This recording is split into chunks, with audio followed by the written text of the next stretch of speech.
Hello, we're Byron and Dexter Peart, co-founders of Goody. Today, we speak with Aki Kaltenbach, founder of Save the Sea, and we discuss sustainability and the challenges and opportunities of being first to market in an emerging industry. Thanks for coming in, Aki. This is such a great opportunity for us to have a chat together. As you know, this is Small Business Week with BDC, and the theme this year is Defying the Odds. And I'm just like to ask you, Aki, for you, what does that mean for you as an entrepreneur? But what does that mean also in the broader scape for other entrepreneurs? For me, defying the odds means being bold. Save the Sea is creating the fresh, refrigerated, plant-based seafood category. We are first to market in Canada with these products. And we need to continue bringing more products to market to grow our space on grocery store shelves. But at the same time, it means we need to be creative.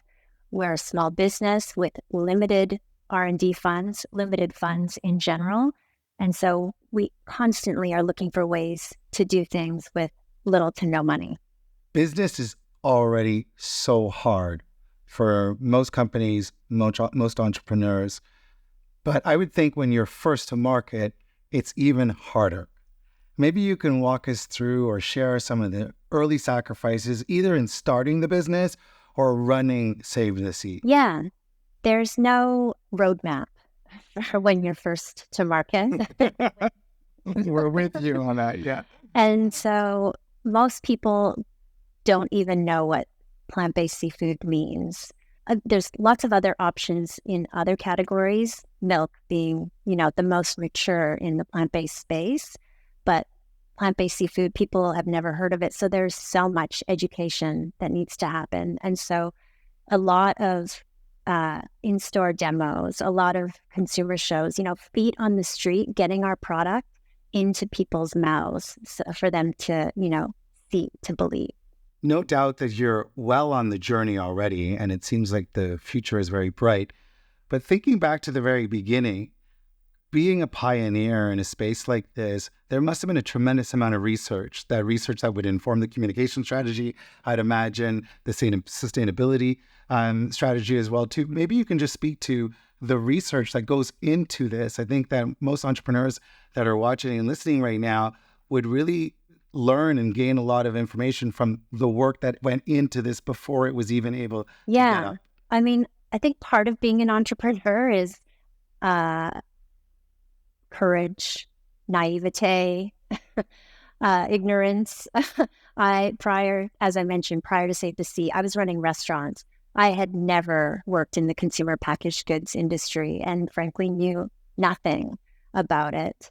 And so it's, I launched a company in 2019 and it's only, after going to dozens of trade shows, doing in-store sampling, being there to hear customer feedback and implement that feedback into our product development, that's really helped, inform my decisions and how we do business. It's been my MBA. Yeah, I love that. And I think something we share in common, we also launched our business in 2019, and sometimes we're like similar to what you were just saying as well, Aki, is just the resolve in getting through that period of the pandemic. I could imagine for you launching a business and then seeing a whole, not just the industry, but so much change into what was potentially your business model plan. How did you adapt to that? And looking now, because sometimes, and I know we speak often about that, is really only looking forward when you're a business owner, but there must have been a lot that you learned through that period. Do you want to just walk us through that, and then also how that guided where you are today and potentially where you're going next? So when I first launched the business, my idea was to launch in restaurants because I came from restaurants. I saw a need for restaurants to have more plant-based options, but soon after launching the business, COVID hit and all restaurants closed and we lost all our customers. And so we had to quickly pivot to develop a retail product, which I hadn't planned to do for a while longer.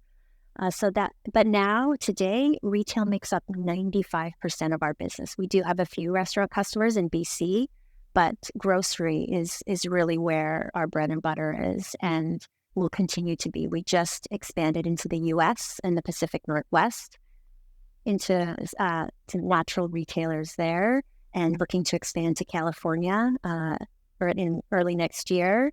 And retail will continue to be an important part of our business.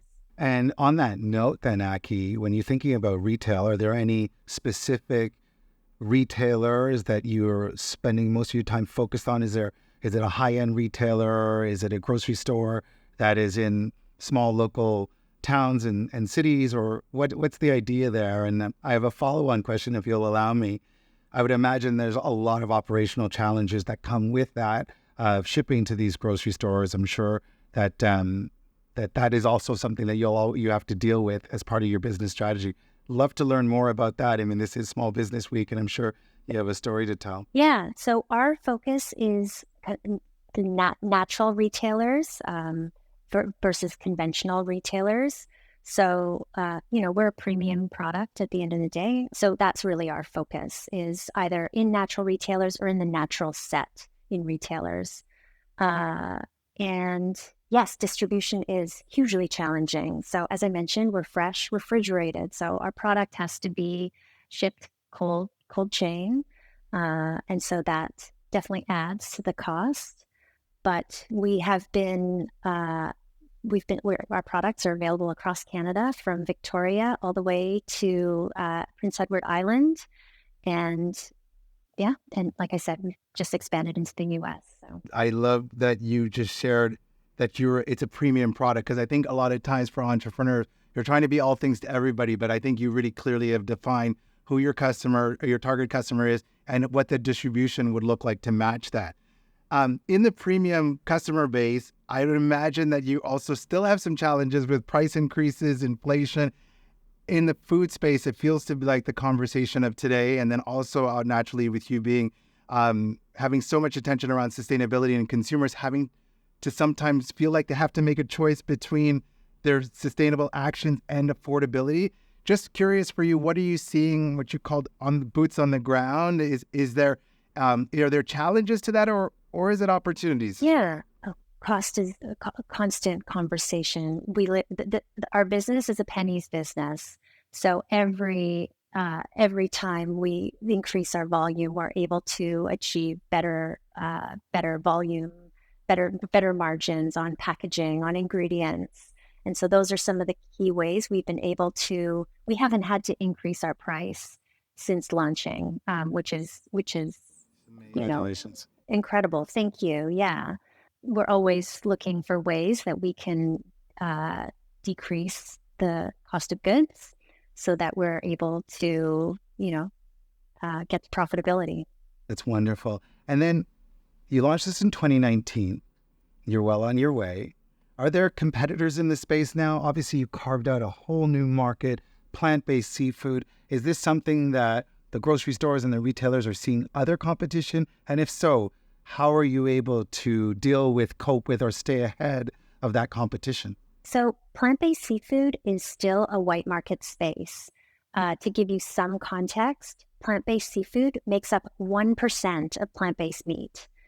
And plant-based meat makes up 1% of the whole meat category. So we are the only players in the fresh refrigerated space, but there are other competitors in shelf-stable, frozen. I can't wait until there are more competitors in our set, because I cannot build this category alone. And I'm going to need all the help I can get. And to be fair, there are a handful of players in the U.S., but there's so much opportunity in this category, and so I'm really excited to be at the forefront of it. I was just wondering for you, when you're in these moments as a entrepreneur and self-run business, when you have these low moments, these moments of doubt, the moments of like, what was I thinking being first to market with this product? And we've all been there. We've all been, yeah. Except we have each other, so then I get to lean on him. I'm just curious, what do you do in those moments? How do you reach for that resolve and dig deep to get you through those tougher times? Yeah. So I guess. And yes, it is a real roller coaster. That is without a doubt. And it's the business, it's hard to separate yourself from the business.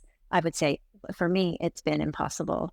I often talk about how I have 2 babies. I have my 5-year-old son and Save to See. I feel very lucky to have an incredible team. There's no way I could do this by myself. It gives me such great joy to see them, deliver beyond my expectations or show up in ways I never asked. And so that I find a lot of motivation and inspiration in that. And then I feel really grateful to my partner is also an entrepreneur, and so we're able to talk about, be more honest about some of the hardships that we're facing, and can commiserate. So that's been helpful too. We all need that. Yeah, a shoulder to cry on, but someone to root us on as well. Totally. Along the way, Yeah. right? If I could just ask, how many team members are you now? Yeah, so 6 full-time. Half of that is production. Congratulations. Thank you. So Small Business Week is really all about the future. And I'd love to hear from you, Aki. What does the future look like for Save to See? So we'll definitely be one of the major plant-based seafood players in North America. We just expanded into the U.S., expanding to, working our way down the coast into California in 2025, and then, available across North America. New products. We're currently working on a couple new products that we'll be launching early next year. So we have 3 products in market now. So just taking up a little bit more of that shelf space is key in continuing to grow this category. And oh gosh, a bigger team, bigger facility. Our facility today is 2,000 square feet. I can't wait to take over the space next door and the space on the other side and be manufacturing, 6 days a week, 24 hours a day. That gets me jazzed. This is an entrepreneur with big visions that we have to support. That's great. I'm jazzed just listening to you, Aki. Well, thank you so much. This has been such a pleasure. And to Byron's point, we wish you well. It's such a great idea. It's such a great product. Byron and I are both seafood lovers, but we want to absolutely try. Ready to be converted. This is wonderful. Well, thanks so much for sharing your time with us today. It's such a pleasure. We wish we weren't so far away, but it feels like we're close. We wish you all the best and congratulations. And thank you for being such an inspiration to all of these entrepreneurs who are going to be tuning. Yeah, no, thank you. Thanks for the opportunity. Don't miss BDC's upcoming webinar on October 22nd to dive into the findings of their latest study on the future of SMEs.